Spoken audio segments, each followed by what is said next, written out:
Hello അസ്സലാമു അലൈക്കും welcome to Minu's world. എല്ലാവർക്കും ഒരിക്കൽ കൂടി മിനൂസ് വേൾഡിലേക്ക് സ്വാഗതം.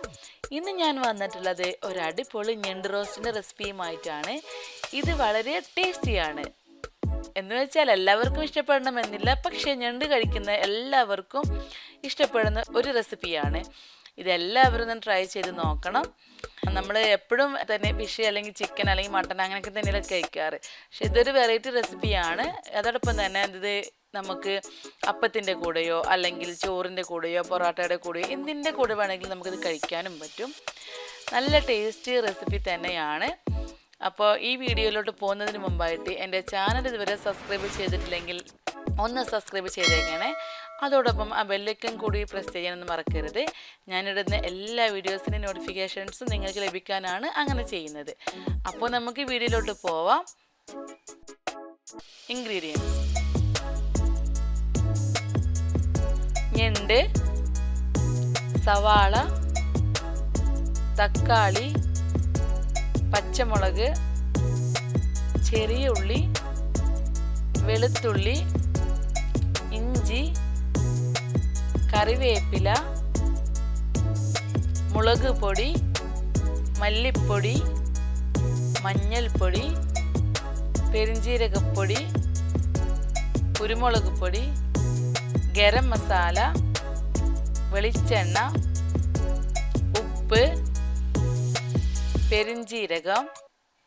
ഇനി ആദ്യം തന്നെ നമുക്ക് മിക്സിയിലേക്ക് ചെറിയ ഉള്ളി ഒന്ന് ചതച്ചെടുക്കാം. മിക്സിയിലേക്ക് ഇട്ടിട്ട് ചെറിയ ഉള്ളി ഒന്ന് ചതച്ചെടുക്കാം. അത് കഴിഞ്ഞ് അതിൻ്റെ കൂടെ തന്നെ വെളുത്തുള്ളി, ഇഞ്ചി, 2 ടീസ്പൂൺ പെരിഞ്ജീരകം, ആവശ്യത്തിന് കുരുമുളക് പൊടി. അത് നിങ്ങളുടെ അനുസരിച്ചിട്ട് നിങ്ങൾക്ക് കൂട്ടുകയോ കുറക്കുകയോ എല്ലാം ചെയ്യാം. ഇനി ഇതൊന്ന് കുറച്ച് വെള്ളം ഒഴിച്ചിട്ട് നമുക്ക് അരച്ചെടുക്കാം. ഇനി അടുത്തതായിട്ട് ഒരു ചട്ടി വെച്ചിട്ട് അതിലേക്ക് വെളിച്ചെണ്ണ ഒഴിച്ചു കൊടുക്കാം. വെളിച്ചെണ്ണ തന്നെ ഉപയോഗിക്കാൻ എല്ലാവരും ശ്രദ്ധിക്കണം. അതാണ് ഈ ഞണ്ട് ഫ്രൈക്കൊക്കെ നല്ലത്. ഇനി അതിലേക്ക് നമ്മൾ നേരത്തെ അരച്ചു വെച്ചിട്ടുള്ള ചെറിയ ഉള്ളി ഇട്ട് കൊടുക്കാം. ഇതൊന്ന് നന്നായിട്ട് എണ്ണയിൽ മൂപ്പിച്ചെടുക്കാം. ഇത് വെളിച്ചെണ്ണയിലേക്ക് ഇടുമ്പോൾ നല്ലൊരു സ്മെല്ല് വരുന്നതാണ് കേട്ടോ. ഇതിപ്പോൾ മൂത്ത് വന്നിട്ടുണ്ട്. ഇനി അതിലേക്ക് കറിവേപ്പില ഇട്ട് കൊടുക്കാം. കറിവേപ്പിലയും ഉള്ളിയൊക്കെ ഒന്ന് മൂത്ത് വരുമ്പോൾ അതിലേക്ക് അടുത്തതായിട്ട് നമ്മൾ ഇട്ട് കൊടുക്കേണ്ടത് നമ്മൾ നേരത്തെ അരച്ച് വെച്ചിട്ടുള്ള ആ പേസ്റ്റാണ്, ഇഞ്ചി വെളുത്തുള്ളി പേസ്റ്റ്. ഇത് നല്ലോണം മിക്സാക്കി എടുക്കാം. ഇനി അതിലേക്ക് നമ്മൾ ഇട്ട് കൊടുക്കേണ്ടത് പച്ചമുളകാണ്. പച്ചമുളക് നിങ്ങളുടെ അനുസരിച്ചിട്ട് നിങ്ങൾക്ക് കൂട്ടുകയൊക്കെ ചെയ്യാം കേട്ടോ. ഇനി ഇത് നന്നായിട്ട് മിക്സ് ചെയ്ത് വന്നിട്ടുണ്ട്. ഇനി അതിലേക്ക് നമ്മൾ ഇട്ട് കൊടുക്കേണ്ടത് സവാളയാണ്. സവാള ഒന്ന് പെട്ടെന്ന് വഴന്ന് കിട്ടാൻ വേണ്ടിയിട്ട് നമുക്ക് കുറച്ച് ഉപ്പും കൂടെ ആഡ് ചെയ്ത് കൊടുക്കാം. എന്നിട്ട് നന്നായിട്ട് ഇതൊന്ന് മിക്സ് ചെയ്തിട്ട് നമുക്ക് ഒന്ന് അടച്ചു വെച്ചിട്ട് വേവിച്ചെടുക്കാം. എന്നാലേ പെട്ടെന്നൊന്ന് വഴന്ന് കിട്ടുള്ളൂ. അതിന് വേണ്ടിയിട്ടാണ് നമ്മൾ അങ്ങനെ ചെയ്യുന്നത്. അടച്ചു വയ്ക്കാം. ഇപ്പോൾ ഇതാ നമ്മൾ 10 മിനിറ്റ് കഴിഞ്ഞിട്ടുണ്ട്. ഇപ്പോൾ ഇതാ നമ്മളുടെ ഉള്ളിയൊക്കെ നന്നായിട്ട് വഴന്ന് വന്നിട്ടുണ്ട്. ഇനി ഇതൊന്ന് മിക്സ് ആക്കിയിട്ട് അതിലേക്ക് തക്കാളി ഇട്ട് കൊടുക്കാം.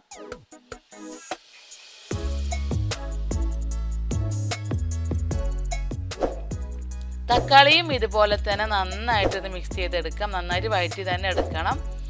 എന്നാലേ അതിൻ്റെ ഒരു ടേസ്റ്റൊക്കെ തക്കാളിയൊക്കെ നന്നായിട്ട് ഉടഞ്ഞു വരണം. അതിനായിട്ട് നമുക്ക് എന്ത് ചെയ്യണം, നമുക്കൊന്നും കൂടെ അടച്ചു വയ്ക്കാം.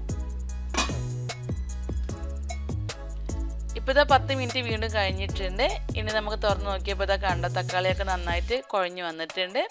ഇനി ഇതെല്ലാം കൂടെ ഒന്ന് മിക്സ് ചെയ്തിട്ട് നമുക്ക് അടുത്തതായിട്ട് നമ്മുടെ മസാലപ്പൊടികൾ ആഡ് ചെയ്ത് കൊടുക്കാം. മസാലപ്പൊടികളായിട്ട് നമ്മൾ 1 ടീസ്പൂൺ മുളക് പൊടി, 1 ടീസ്പൂൺ മഞ്ഞൾപ്പൊടി, 1 ടീസ്പൂൺ മല്ലിപ്പൊടി, 1/2 ടീസ്പൂൺ പെരിഞ്ജീരകപ്പൊടി, 1/2 ടീസ്പൂൺ ഗരം മസാല.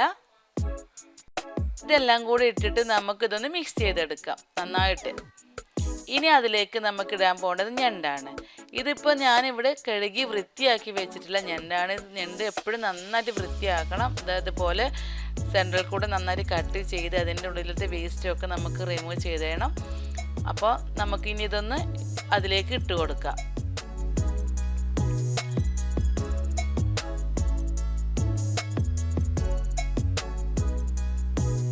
ഞണ്ട് ക്ലീൻ ചെയ്യാൻ കുറച്ച് പണിയാണ്, അതിന് കുറച്ച് സമയം എടുത്ത് തന്നെ ചെയ്യണം. അതുപോലെ തന്നെ അതിൻ്റെ സൈഡിലെ കാലിലെ മുള്ളൊക്കെ കയ്യിൽ തട്ടി പോകാൻ നല്ലതായിട്ട് വേദനിക്കും, അപ്പോൾ ശ്രദ്ധിക്കുക. ഇനി ഇതെല്ലാം കൂടെ നന്നായിട്ട് മിക്സ് ചെയ്ത് വന്നിട്ടുണ്ട്. ഇനി ഇതിലേക്ക് നമ്മൾ ഒരു കപ്പോളം, ഏകദേശം ഒരു കപ്പോളം വെള്ളം നമുക്ക് ഒഴിച്ചു കൊടുക്കാം. ഇതൊന്ന് വെന്ത് കിട്ടാൻ വേണ്ടിയിട്ടാണ്. എന്നിട്ട് നല്ലോണം ഒന്ന് മിക്സ് ചെയ്തിട്ട് നമുക്ക് ഒരു 20 മിനിറ്റോളം അടച്ച് വെച്ചിട്ട് വേവിക്കാം.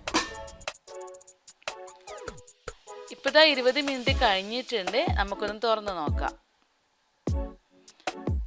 ഇതാ കണ്ടോ, നമ്മുടെ ഞണ്ട് റോസ്റ്റ് ഇവിടെ റെഡി ആയിട്ടുണ്ട്.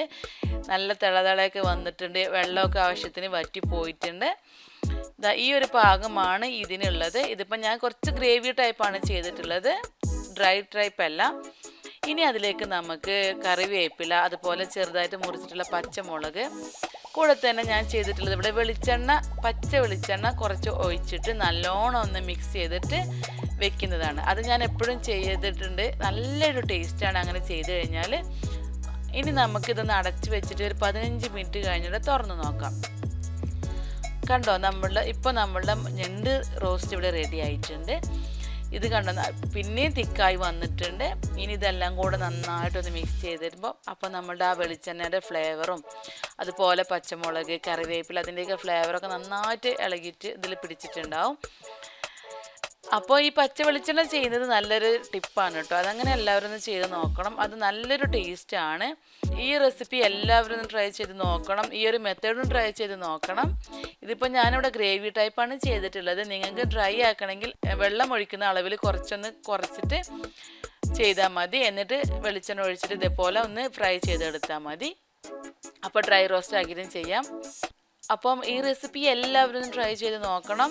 ഇത് എന്തിൻ്റെ കൂടെ വേണമെങ്കിലും കഴിക്കാനും പറ്റും. ഞണ്ട് ഇഷ്ടപ്പെടുന്നവരെല്ലാവരും ഇത് ട്രൈ ചെയ്ത് നോക്കിയിട്ട് അതിൻ്റെ ഫീഡ്ബാക്സും കമൻസും എന്നെ അറിയിക്കണം. കൂടെ തന്നെ എൻ്റെ വീഡിയോസിൽ എന്തെങ്കിലും ഇംപ്രവൈസേഷൻ നിങ്ങൾ ആഗ്രഹിക്കുന്നുണ്ടെങ്കിൽ നിങ്ങൾ എന്നോട് ഷെയർ ചെയ്യാൻ മടിക്കരുത്. നിങ്ങൾക്ക് അതുപോലെ എന്തെങ്കിലും ഡിഷസ് ഞാൻ ചെയ്ത് കാണണമെന്നുണ്ടെങ്കിൽ അല്ലെങ്കിൽ ഞാൻ ചെയ്ത് തരണമെന്നുണ്ടെങ്കിൽ നിങ്ങളത് പറയണം. അപ്പോൾ മറ്റൊരു വീഡിയോയുമായി വരുന്നത് വരെ thanks for watching Minu's world. അസ്സലാമു അലൈക്കും.